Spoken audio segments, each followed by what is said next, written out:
Yo, it is Saturday morning, just before 9 o'clock. Just heading out to the hospital. I've been up since like 7 something.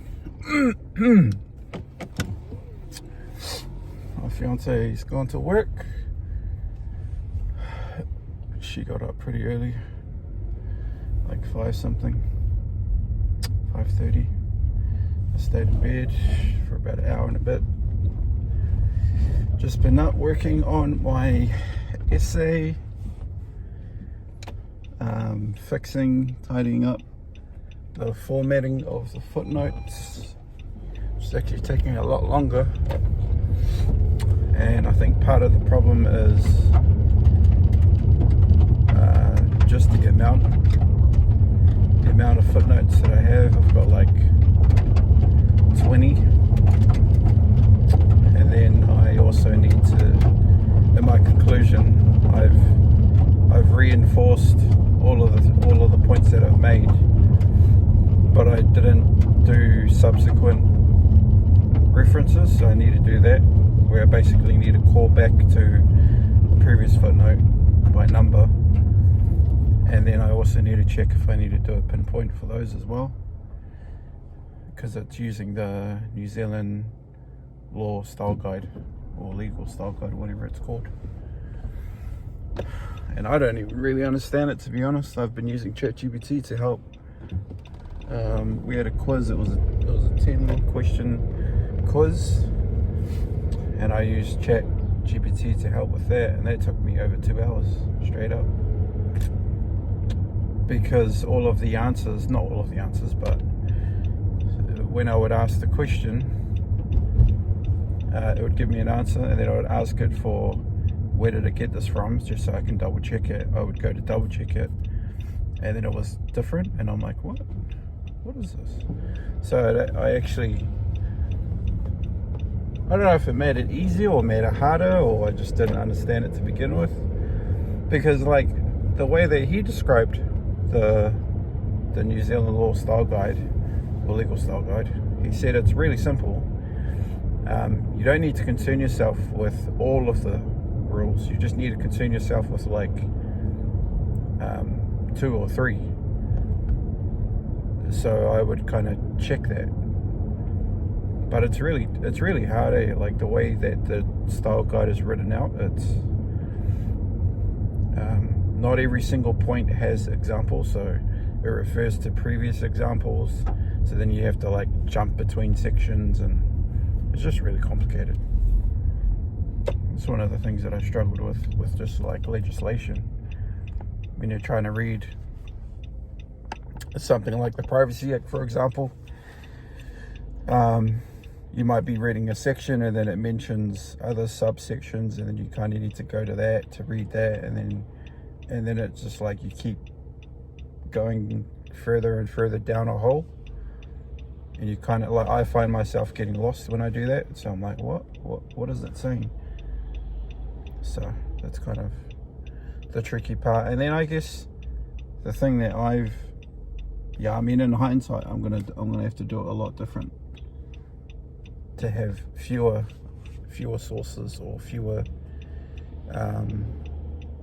research areas. Because then another conundrum was that they said the point of legal research is that you must keep your research up to date. So for example, I think it was on the Monday or something, I got a news article come through in my email from this AI newsletter that I get, and it talked about this deepfake porn conviction, and I was like, oh, that's relevant to me, so I need to include that, right? Because it's the latest thing that's come out.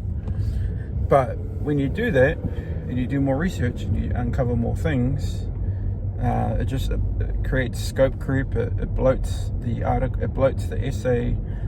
Like I ended up with thousands of words more than I needed, and a dozen plus more sources than I actually needed. Like he said, as a rule of thumb, he would expect to have like 7 sources, and I had 20 plus. you know, for a 1700 word essay. And I'm just thinking, I thought that every single point that you had to make had to be verifiable. So that's what I was trying to do. Every sentence I would write, I'd be like, okay, what can I use to support this? And I'll go find it. So I end up with 20, 30 footnotes. But then that means 20, 30 footnotes. I mean, it's actually 20 because then like 10 of them are subsequent ones. But it's a lot of checking, and some are blogs, some are journal articles, some are cases, some are just like general websites. It is probably actually quite simple, but I've just been so scattered doing it. So I was really hoping to get it done before 9 o'clock, like now, so I could get it out of the way, you know, go to the hospital, which I'm doing now, and not have to worry about it. But it's just taking a bit longer because there's still footnotes that I need to fix. 2 examples is probably the treaty and the Declaration of Independence. They don't have authors per se. And they're also really old documents. So I found a website. I'm just trying to figure out how to footnote them. And then I need to do a final read over before I do it. So I'm probably actually not gonna finish it until like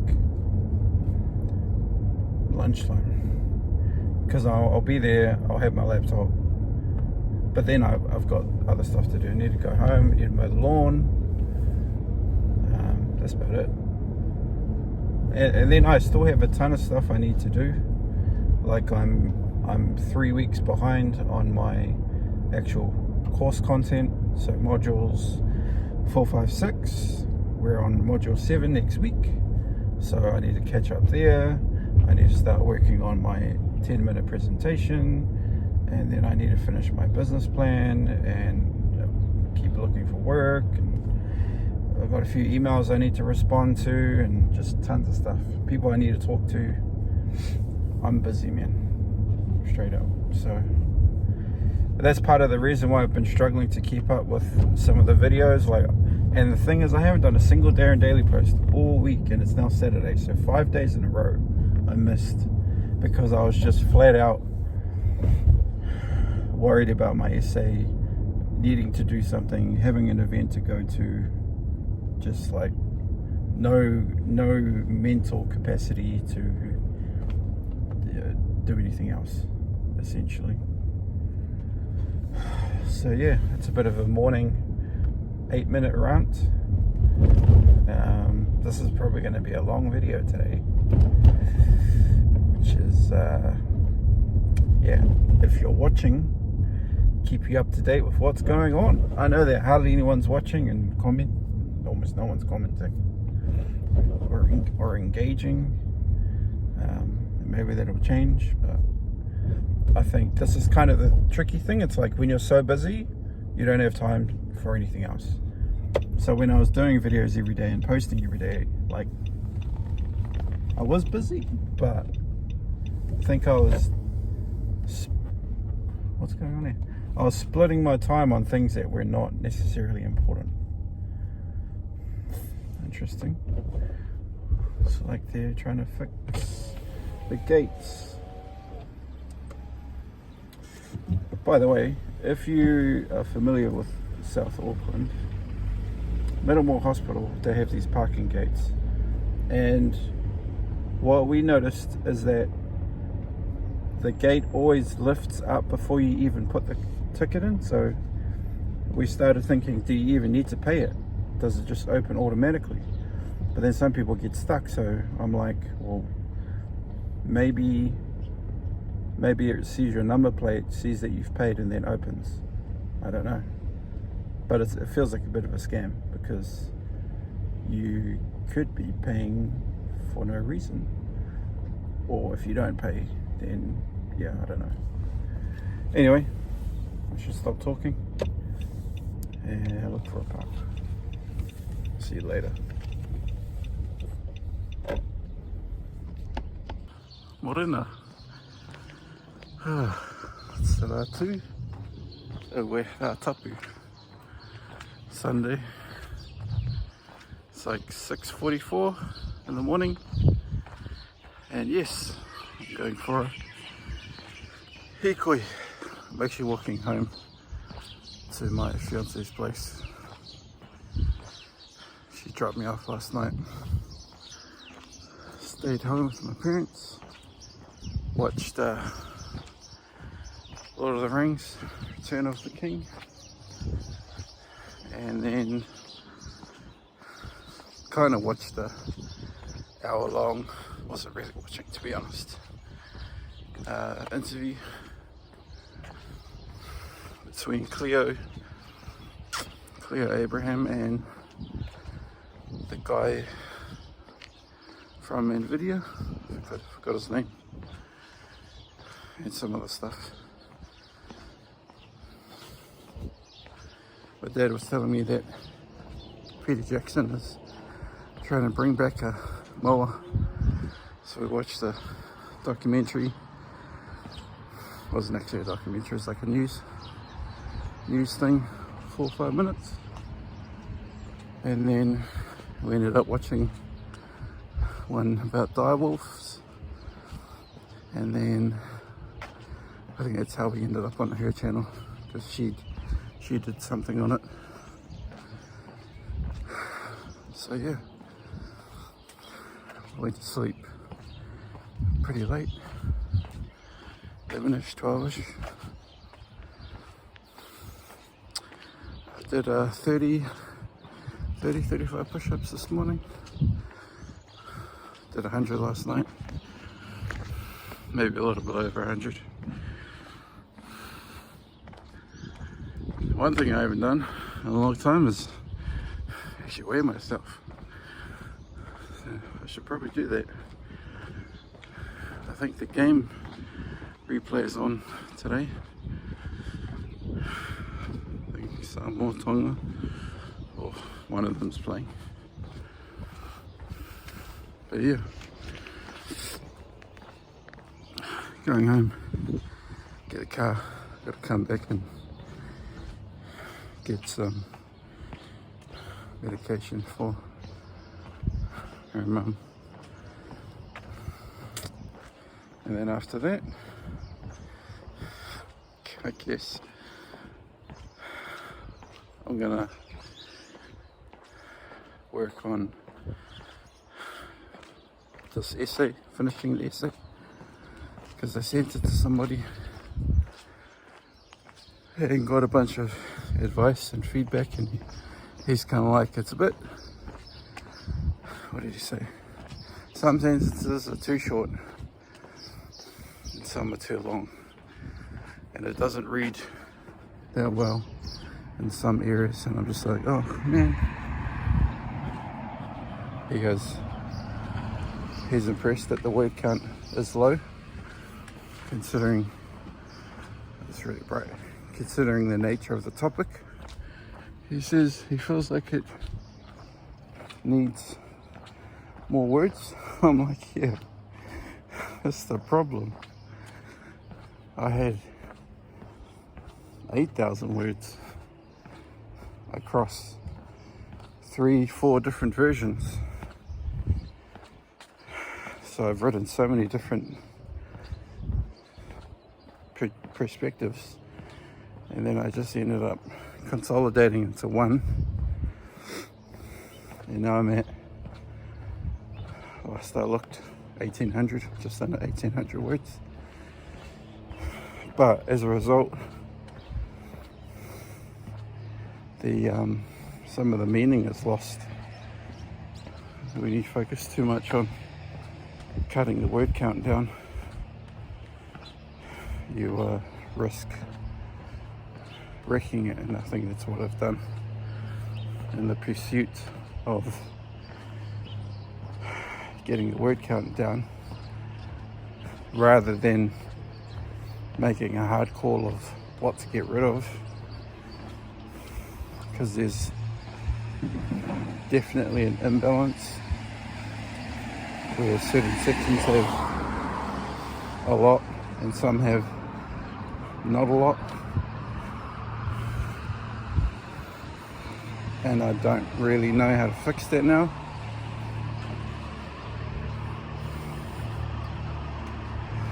So, and then maybe the biggest problem is the amount of sources that I've got. So many opportunities to get the formatting wrong of the footnotes, and it's really quiet. Lots of opportunities to get the footnotes wrong, or the formatting of citations and whatnot. So across the road. So that's what I'm contemplating fixing, not fixing, leaving it, not leaving it. Is some of these things have been written in such a way that because I've used so many different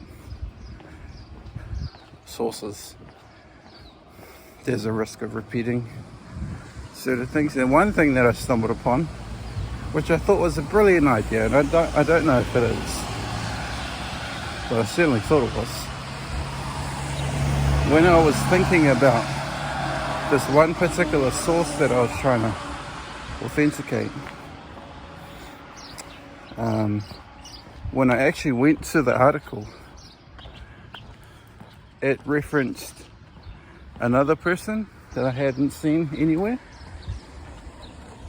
And as I did some digging and assessing or analysing of the one perspective,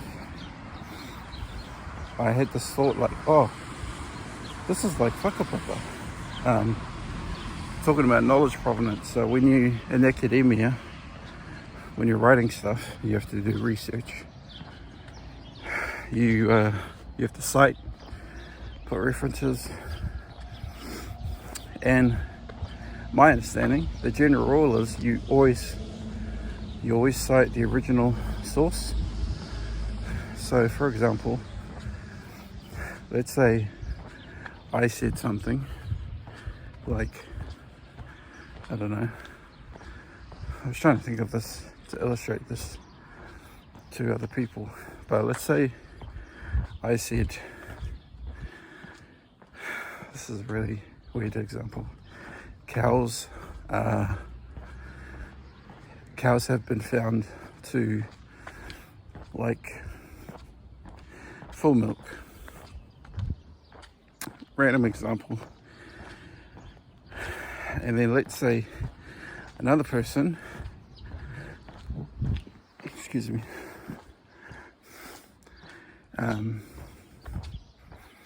Michelle, random name. So Michelle writes a paper and she says cows don't eat almond milk or something, as per Nathan, or as per my surname, as per their findings. And then let's say a third person, let's call him Tim, says it is safe to assume cows don't drink juice, as per Michelle's and Nathan's findings. And when it comes to the fourth person researching what the cows drink, you're going to go to the fourth person's paper and you're going to see that they cited other people. You're going to have to look at the next person, like Michelle, and then she's going to have cited me, and then technically, ideally, you go straight to the source of the information. That's whakapapa, right? Tracing back, being able to trace back the origin, to locate it. It's also provenance. And I'm like, I've been struggling with this particular author, And when I went to their work, I realized when it came to the topic of whakapapa, all of their words were actually citations of other people's works. They didn't have any kind of original thing. So while I initially wanted to use them as the source, I was conflicted because I'm like, no, they've cited this person, I need to cite that person, and I need to find their paper. So it was actually quite hard to find, ironically, but I managed to find it, and it turns out the original source, well this is the thing, right? The original source, or what I thought was the original source, was back in 1992. Wrote a book about Europeans and Māori and their first time meeting each other from 1640 to 1772 or something. She wrote about whakapapa. But then I'm thinking, wait, who was her source? And it wasn't actually cited, or clearly, like she had a whole paragraph and there was no citing. So I was like, oh, okay, I guess this is the dead end. There's no clear attributing to anyone else, and I'm like, surely she's not the original.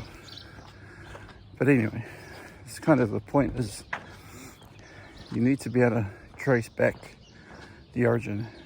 And that's kind of where I thought, well, I had a previous example, talked about academia and knowledge provenance.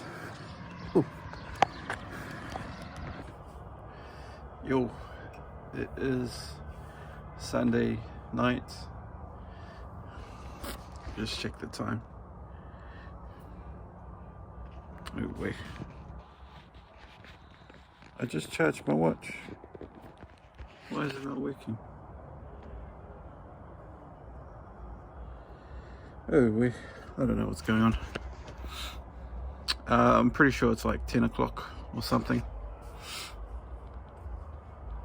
I haven't done a video to close out, so I figured I'd just do one. I'm super knackered, so gonna go and lie down. Just wanted to do a quick sign off. I finished my essay, finally. Oh man, I don't know if I'm probably going to publish it somewhere. I'm kind of contemplating waiting for a mark and then publishing it. But yeah, it's finally done. I spent about 5 hours on it again. 4 hours just tidying up, reformatting, sorting out headings and stuff. So hopefully it's better. Anyway, see you tomorrow. Good night.